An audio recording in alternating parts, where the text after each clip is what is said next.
that my words will be very much based on. And the reason I wrote that book are that my entire life has really been about thinking about crisis and what happens to human beings when things go wrong.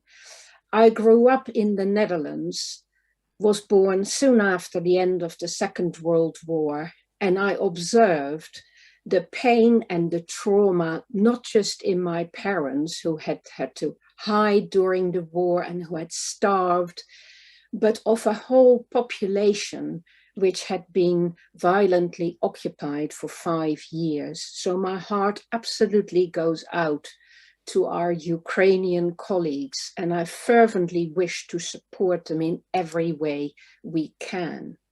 My book starts with this quote from Maya Angelou, which lots of people know well. "You may write me down in history with your bitter, twisted lies. You may trod me in the very dirt, but still, like dust, I'll rise. You may shoot me with your words. You may cut me with your eyes. You may kill me with your hatefulness, but still, like air, I'll rise." Very appropriate words at the moment as the world is burning once again. So how do we as psychotherapists, but as human beings, make sense of human existence when the world is constantly changing and in danger? And how can we help other people to find meaning again after crisis, despite this great adversity and their despair? How do we go down with our existential crisis instead of going under? How do we learn to rise again, as Pat was saying this morning? So in the book, I speak about rising from the pandemic, which has been a kind of wake-up call to us all about how we are all linked in this global world and how the external conditions of our lives matter so greatly and how we need to be in solidarity with each other. But we also have to do this because we are going to go into a period of non-stop crises with the climate crisis. And now, as we have seen in the last few horrible weeks, with political threats and war. So this is a message that is relevant to absolutely everybody. We need an existential turn. We need to bring into view philosophical ideas that help us explore our ways of being in the world and what's wrong with them. And that's not about intrapsychic realities, or maybe it comes to that too, but it is to widen our view to the external realities that will impact on all of us.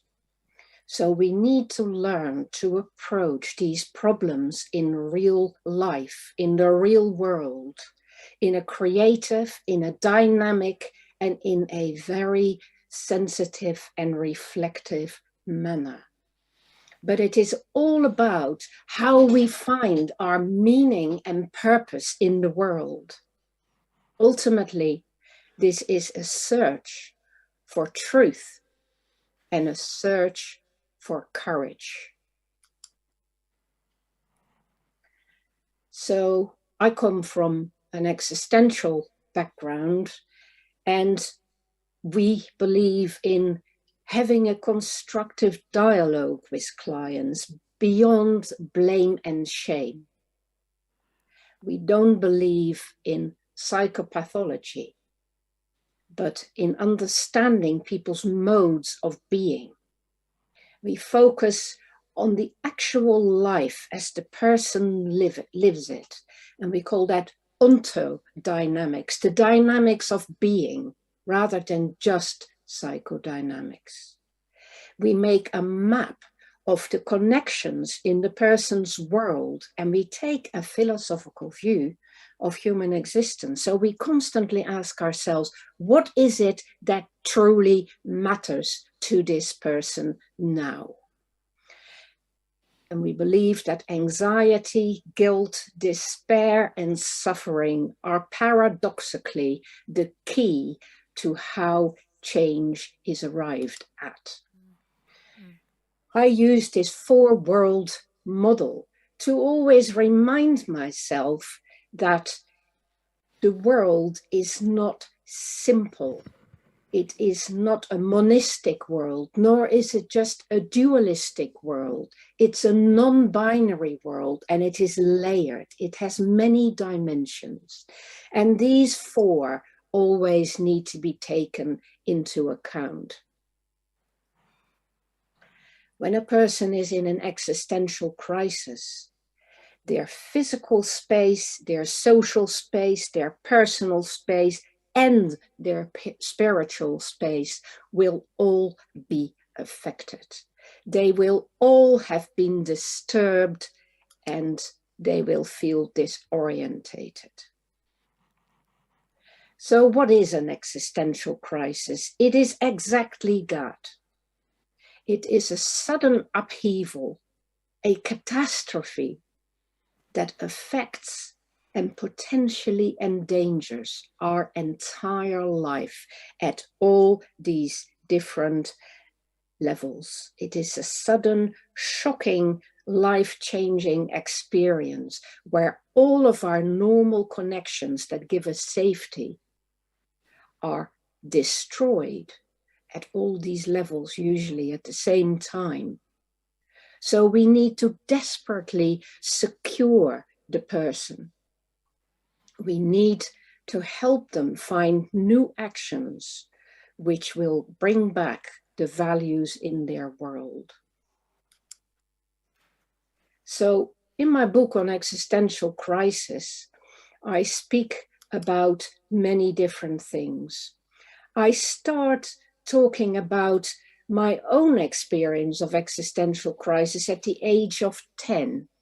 So the first 10 years were very much in the light of the Second World War and the fear of the Cold War and the threats of nuclear war. But then, like lightning out of a blue sky, at the age of 10, I had a serious traffic accident and spent many, many weeks in hospital after many hours in a coma with head injury.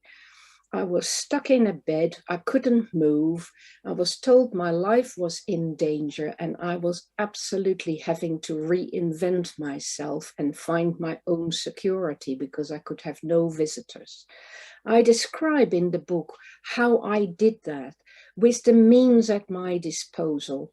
And the Kastner book on Lottie and Lisa, Doppeltes Lodgen, became a very important instrument in that process because it taught me that in the moment of crisis, when everything goes blank, as it were, and it is as if nobody cares about what is happening to you, there is this empty space in which the world comes clear to you.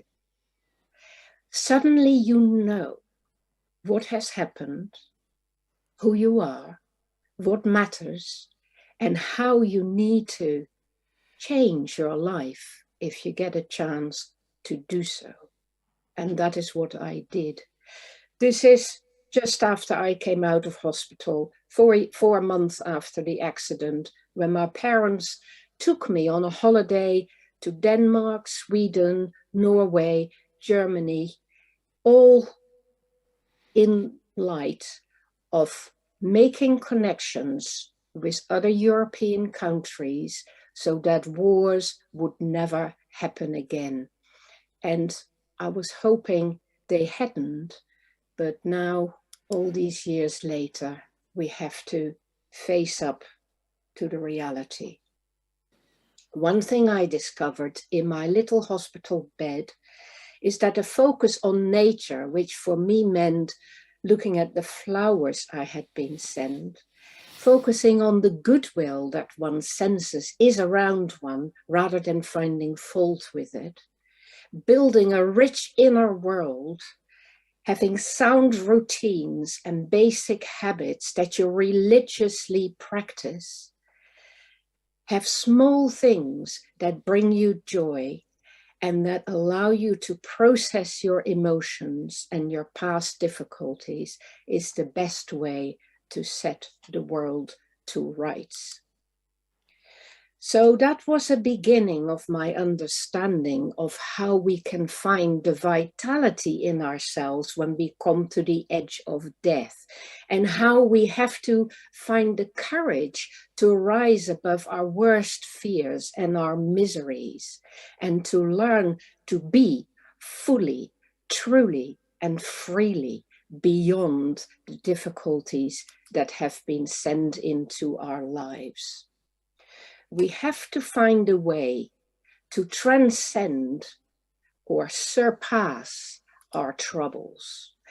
And one of the best ways I have found of doing so is to widen my perspective, to look at the stars, to remind myself of how small our planet really is in the wider universe, and how it is all connected and regulated and beyond my direct control. So there we are in that red spot. We are a tiny little spot of lights in the Milky Way galaxy. And there are many, many, many, many more galaxies that we know nothing about. And there are 200 billion stars in one galaxy. Very similar to what is happening in our brains, where we have 85 billion neurons and 84 billion other cells, and we're making new cells all the time. And it's all about connectivity, adaptability, and flexibility of consciousness. When we stay vital, these neurons will make new synaptic connections. They will organize our experiences, and we will be able to make meaning of it. So while we have to trust that the universe does this too in some way and keeps order in the chaos, we ourselves are responsible for making order in our own inner universe, no matter what happens in our outside world. But of course, our inner world is all about connections, and that connects us to the outside world.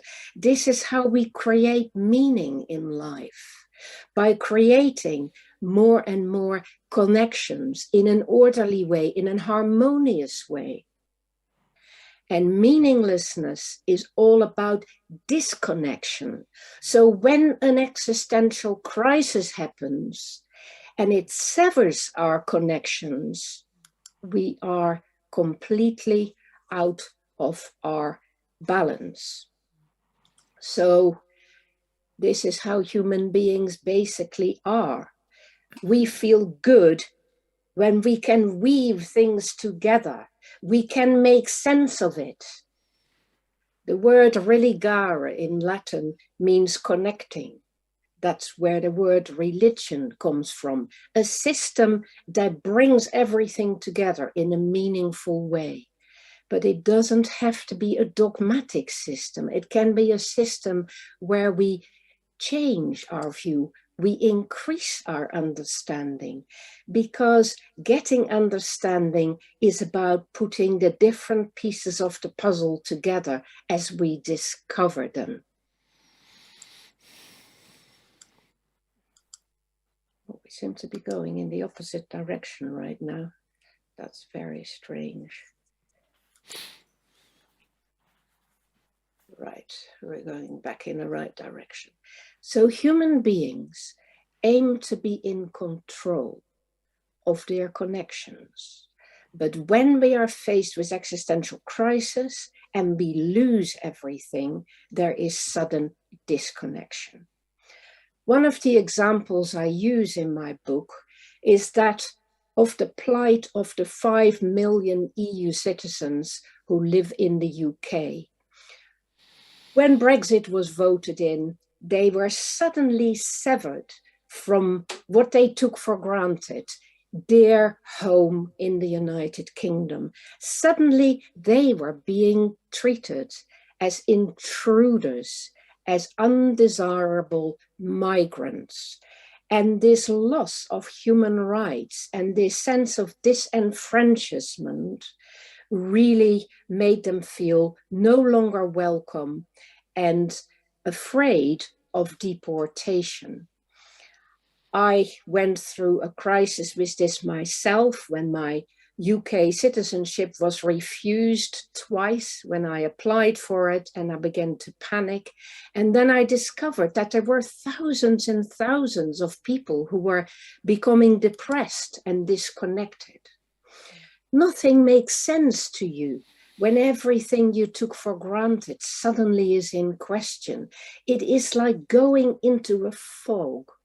We were called citizens of nowhere, second-class citizens, bargaining chips, collateral damage.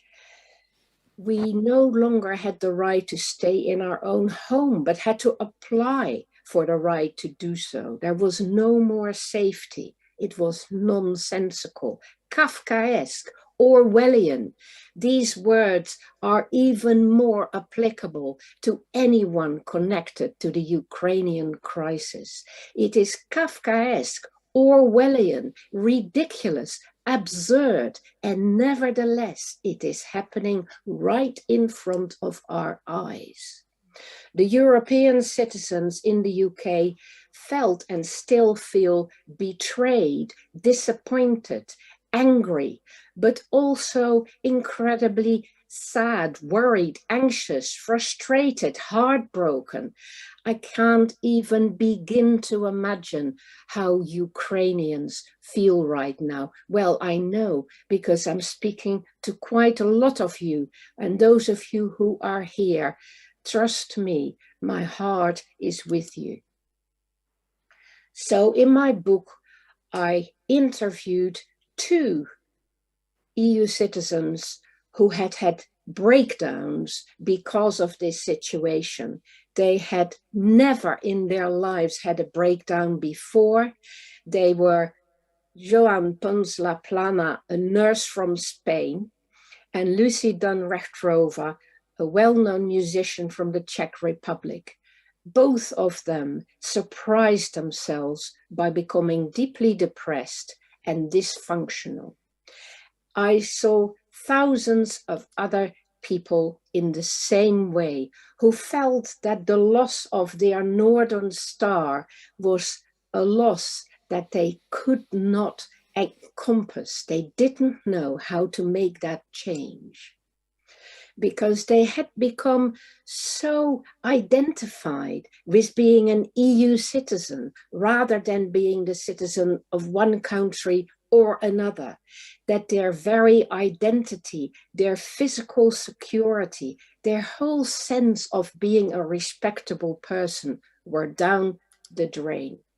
So that's when we set up this emotional support service, which I'm happy to say we have now decided to open up as becoming an emotional support service for anyone who is touched by the Ukrainian crisis. But we did this emotional support service for the European citizens for several years and saw many people. And this is what we found in our sessions, that if you had a criminal record, you had no chance. You were basically no longer wanted and you had to leave, even if you had been here for decades. If you had never been in work because you were a mum or looking after elderly relatives, you may not be able to claim your residency rights either. There were people who had to split their families and leave the country. Not many people realized what crazy situations happened. Children were being bullied in school for having had to declare they had foreign parents. There was verbal abuse in shops. People were spat at. It was incredible. And in working with the EU citizens, it was heart-wrenching. They were self-blaming, saying, why did I trust that the European Union would carry on in the UK? Why did I gamble my whole life on that faith, in that carrying on? Now my future is blocked. I can't sleep anymore. I can't eat anymore. I'm living in a nightmare. So the loss of meaning goes across all 4 levels. Homes and safety of residents were in question. Now apply this to the Ukrainian crisis and you'll see it in spades, multiplied by many degrees. Some have removed themselves in fear for their future. Thousands of EU citizens left. People became suicidal. They were insomniac, anxious, depressed, and socially they felt unaccepted, without voting rights suddenly, without job security, being bullied and threatened. They had lost their standing in society.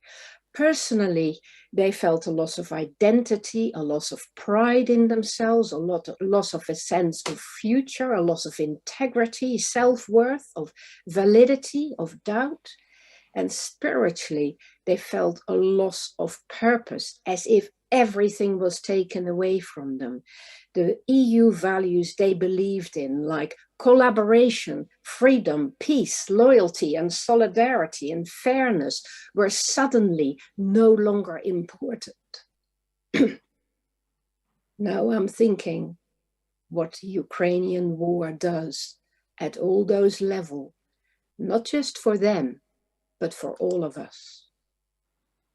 In the UK, the situation happened because of deliberate misinformation about immigration and because of misleading propaganda created by a hostile environment to immigration.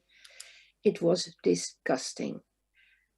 In fact, migration in the UK, but everywhere else, makes a net contribution to a society. It is essential in the UK for the NHS, academia, the food industry, logistics, hospitality, you name it. And of course, migration is a wonderful thing. You get cross-fertilization, you get new ideas, and people who come in, you have not had to educate, so they're free. So how could people do this? And how can people be callous about the Ukrainian situation? How can they not see that these things are what we call evil? Because evil is banal, as Hannah Arendt said.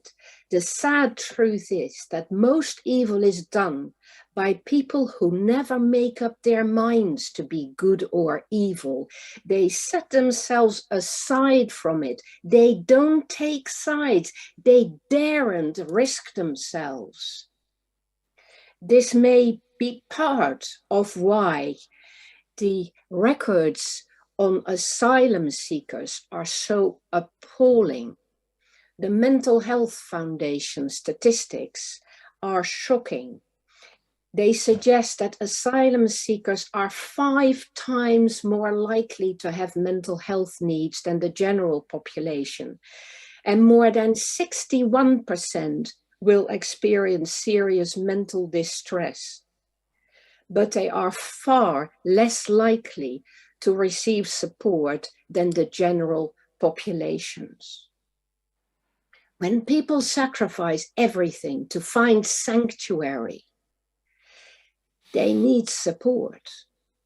There are 26.4 million asylum seekers in the world, and there are going to be many, many more after this war. And when the climate change crisis really hits, Renos Papadopoulos, who I believe is a speaker at this Congress as well, says the loss of home is the only condition shared by all refugees, not trauma. Do not fixate on trauma. Fixate on the situation the person is in and their courage. in doing something about it and support them when you can. The UK should be ashamed of itself. It is home to only approximately 1% of the 26.4 million refugees who have been displaced by war. And they are one of the countries in Europe who have offered the least visas so far to Ukrainians. In my book, I drew on the doctoral research of 3 of my students. In the first place, on the work of Armin Danesh, who is a political refugee from Iran in the UK. And he spoke about how Hannah Arendt said, refugees driven from country to country represent the vanguard of their peoples. They are at the spearhead of change, and they bring tremendous power and courage with them. They should be honored, not put down into second-rate places. He says all the participants in his study, all of whom were political refugees from Iran to the UK, suffered many losses, not only family members and friends who were executed, or having lost their homes and their possessions, but also their support networks, their natural and cultural environment, and their identity, their meanings. And he found that adaptability is the key factor for them to thrive. And what helps them adapt is if they focus on the affirmation of their human rights. And we would do well to remember this. Going through the fire creates resilience and courage, and this world needs it.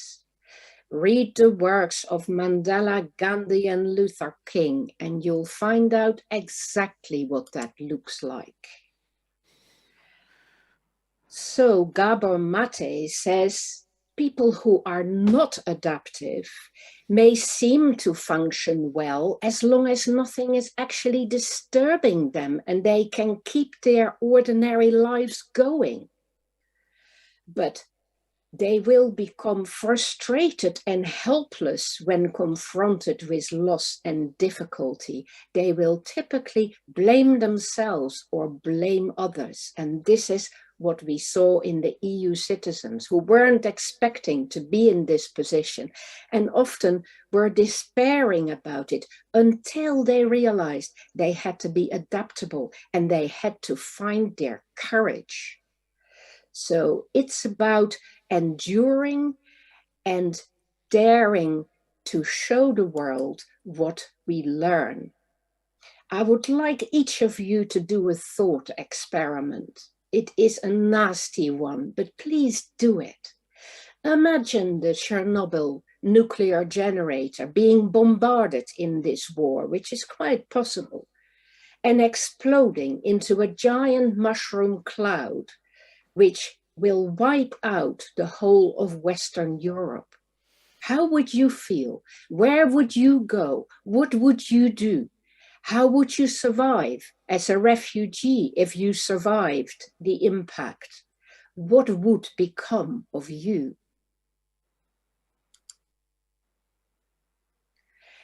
The second student I drew on is the work of Nancy Hakim Dawek, who interviewed many people who had had to flee Lebanon.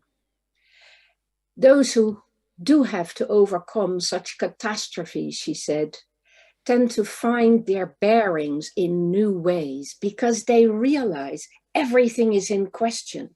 So they turn to the moon, the sun, and the planets. They become their allies because they come with them wherever they go.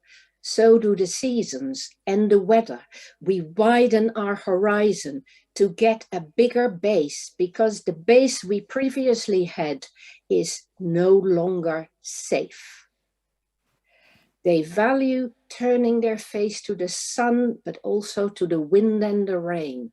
They relish extreme conditions sometimes, which match their experience, hurricanes, ice, snow. And their identity becomes much less ego-centered and much more relative.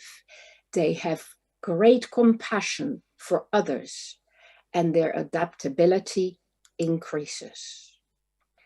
Their connections to their families may have been broken away. If you see where the individual is there, we have other rings around us than families and peer groups. We have the society, the state, and politics. Refugees have all of that destroyed, and often even their culture and their ideology. They need to build it all from scratch. Now, sometimes it can be just too much. Susan Yakovu, the third piece of work I drew on, did her work on the aftermath of the bombing of HMS Sheffield in the Falklands War, and she was married to one of its survivors. She quotes from Van der Kolk, "Traumatized people are terrified to feel deeply because it's too much. They are afraid to experience their emotions because emotions lead to loss of control. The essence of trauma is feeling God-forsaken, cut off from the human race itself. Bear this in mind." And one of the people Susan Yakovu interviewed said, "So unless you've actually had that experience, to me, you will never understand it.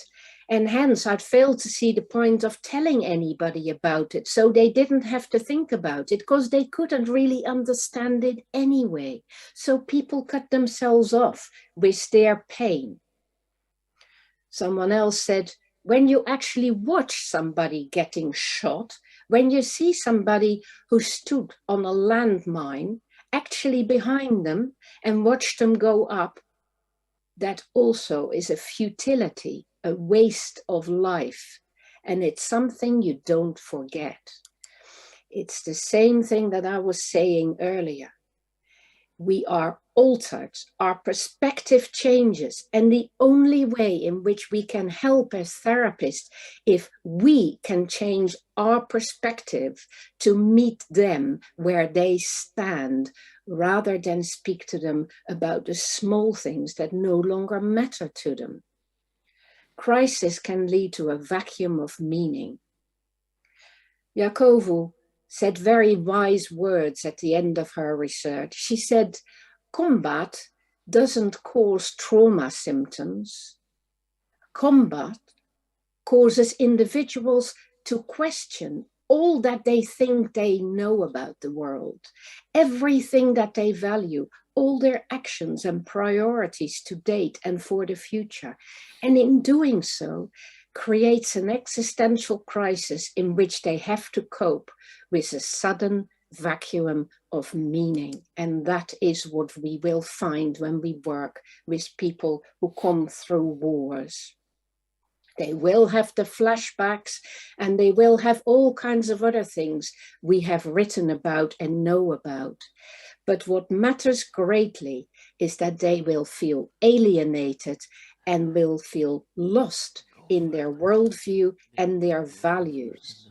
When our freedom is squashed by political events, by the state, by wars, we are squashed into a corner. Simone de Beauvoir, in her novel The Mandarin, said, "You can't lead a proper life in a society which isn't proper. Whichever way you turn, you are always caught." And that's exactly what people experience. You can't draw a straight line in a curved space. So our role is to understand that and to set the world to rights as best we can. So how do we help people survive a crisis? It is about finding inner coherence and trust in the principles that give us our integrity. And knowing that you did what you did and being able to be proud of what you did and stand by it and to be in community with others. We need to feel there is a continuity of respect and understanding, and that we are given a platform to speak from, to be heard and validated. We need to feel love and a sense of meaning in our lives so that we are not destroyed. And therapy, especially relationship therapy, kind of relationship therapy, may help. We need to work with the intention of standing the pain, not diminishing it, but drawing on it. We need to understand how all this suffering can be distilled into something that makes us a better person and that allows us to give something to the world that the world otherwise can never know. There needs to be the hope that the record can be set straight one day, and that we can trust our own labor and that time will help. There needs to be a belief in the slow force of justice. That's the only way we can keep going. My friend and colleague, Anna Lelik in Kiev, who I went to teach for in Kiev for many days, here are some pictures of that occasion, said to people on Facebook who were telling her, oh, just use nice smells and good things and pleasant things, have positive thoughts, keep your emotions under control, don't listen too much to the news. She said, nonsense, you have no idea what it is like to be in a war. This is my message to the people who are in the war. Be yourself, panic, be angry, cry, give yourself some space, live and express your emotions. These are difficult times. You will feel overwhelmed with pain and fear. The more we can live it now, the less PTSD we will have. Less accumulated pain there will be, less impulsive aggression. Live while you can. Routine is everything now. Stick to it. Simple routines that are still possible. They stabilize you. They give you at least a little stability. War is also life. Horrible, perverted, inhuman, but still life. Read the news. Yeah, read as much news as you can. It's an illusion of control. At least you get a sense of what's happening. You need to know that. Do it on purpose. Realize it's now your crutch. Stay in touch with your loved ones when you can, and your friends. We need the connections. We need the links. We need the solidarity. And do your best to stay alive. The rest we'll take apart and figure out later. Priorities. When it gets to this stage, it is about the basics of life. Let's never offend people who go through things like this with petty ideas. We need to think widely, broadly, supportively. We need to allow ourselves to imagine what it is truly like and understand the layers of a person's life, which have been cramped or ruined or destroyed, and which we can still build up with them and for them. Of course, we've had a general dress rehearsal with COVID. It's brought us together. It's made us aware we are a global world and life cannot be taken for granted.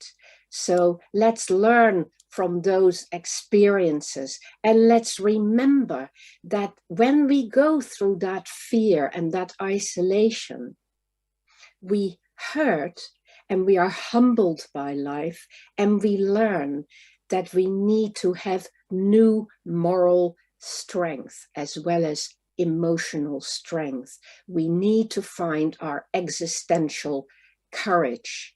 As Tillich said, courage is something we learn to build up. The average person has only a limited amount of capacity to deal with life-threatening situations. Neurotic people can hardly take any of it at all, but that's because they're actually very vulnerable. Creative people can take on board a lot, and that's usually because they've already dealt with a lot of destructive situations. God is defined as that being that can take on an infinite amount on board. I need to go quite quickly because time is going by faster than I wanted to. The Stoics can be very helpful, but because they lived through a lot of wars, and Marcus Aurelius said, it's not death that a man should fear, but he should fear never beginning to live. And by that, he meant living with our eyes open, with our whole body, emotions, soul, and all of our compassion and passion. The troubles we meet will help us to open up and become real. They wake us up to the awareness of what is truly the case. So you need to be prepared to go through your crisis and meet your challenges and face the facts at all the different levels, starting from facing your temporality, the fact that you are subject to gravity, to entropy, to labor, to illness, to failure, to loss, to death, and have those things at the back of your mind. And realize that much of the time we try to forget about such things, and we forget that other people have fought to give us our freedom that allows us to take things for granted. These limits are important. We cannot just be afraid of them or run away from them. Kierkegaard said, anxiety is the dizziness of freedom. Well, if you don't allow yourself to feel that anxiety, you will never be free. And when the difficulties come, you will not know what to do with them. So you need to prepare for it and allow your anxiety to be there at the same time as seeing the positives in the world. We have to befriend our anxiety and dare to lose our footing momentarily rather than losing ourselves. Sartre said, a lucid view of the darkest situation is already in itself an act of optimism. Indeed, it implies that this situation is thinkable and that we can talk about it. And so we begin to find new ways of communicating and solving our problems. We may feel lost at first, but as we are lost, unheimlich, we also can look for truth and unveil the things that stay normally hidden. Heidegger spoke about the way in which human beings tend to close off their freedom because they want to keep their anxiety at bay. They'd rather be distracted or fallen in with other people or tranquilize themselves, do protective sheltering, backing away from difficulties, comfort seeking, being in the rapture of forgetting, becoming opaque, evasive, distracted, inauthentic. We need to challenge ourselves, especially when life gets difficult, to face up to the challenges. Nietzsche said, but there is something in me that I call courage. It has always destroyed every discouragement in me, for courage is the best destroyer. courage that attacks, for in every attack there is a triumphant shout.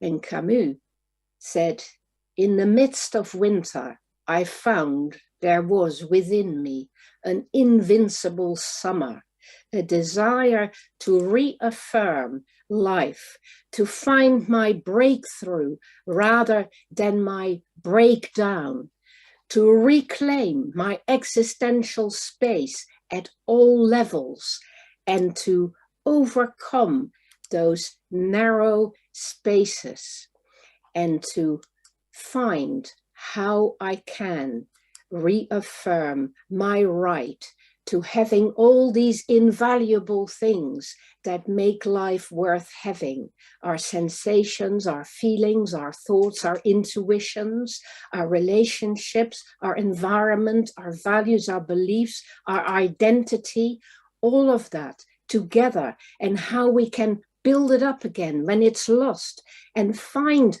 our resilience. The work of Catherine Connor on resilience is essential for any of us working with these situations. It is a summary of all the research on resilience, the need for an internal locus of control, not believing what other people tell you, but believe yourself, to be self-efficient, have your own goals, have a sense of meaningfulness, use your past successes to confront the challenges and to get stronger, and keep using humor and patience and tolerance and optimism to adapt to change, and to be action-orientated and have strong relationships and have faith in something, if it's only the fact that after the night, the morning will come again. As Frankl pointed out, and read Frankl again in this day and age, we are confronted with our freedom to choose how we are going to be in these circumstances, not just in Ukraine, not just in Russia, but all of us. We are now responsible. We are responsible for our choices of values and ways of being. Hardship will free us to open up to these really fundamental aspects of being human. And we will discovering that being human was never about having a comfy existence, which was all about maximum happiness. We discover that there are other values than happiness. There is love, truth, beauty, loyalty, honor, courage, and freedom, and many other things beside. Remember to connect, physically create harmony, use your skills, find out the facts, build a safe world at so many different levels. Socially connect with each other, with affection and a sense of kinship and affiliation, with generosity. People need good institutions to safeguard that and to work together. Connect with yourself, have inner integrity, establish inner peace, create safety for yourself. We need education, support, creativity, and philosophical thinking and leisure to do so. And reconnect spiritually to what is true, what is of value, and what transcends human error and human hatred. Seek meaning in the world, create together a credible vision, a belief system which is free from creed and dogmatism, but gives us a joint framework of morality and commitment to truth, justice, and freedom at all levels. We will find our meaning if we stand together and we are willing to understand these things. In lived truth, we will find deeper meanings than we ever felt or found before. Remember David Bohm's idea of the implicate order of the universe. We are all a part of that. And each of us carries inside of us an entire universe that we are responsible for. Don't underestimate the importance of that. As Mandela said, when he took on the mantle of leadership, we might have our differences, but we are one people with a common destiny in our rich variety of culture, race, and tradition. Dare to take that broad perspective in your work. As therapists, we are the guardians of the art of living, and we must live deliberately rather than haphazardly. May this conference have been a step in the right direction of human collaboration. Thank you very much for listening to me. Here are some websites if you're interested.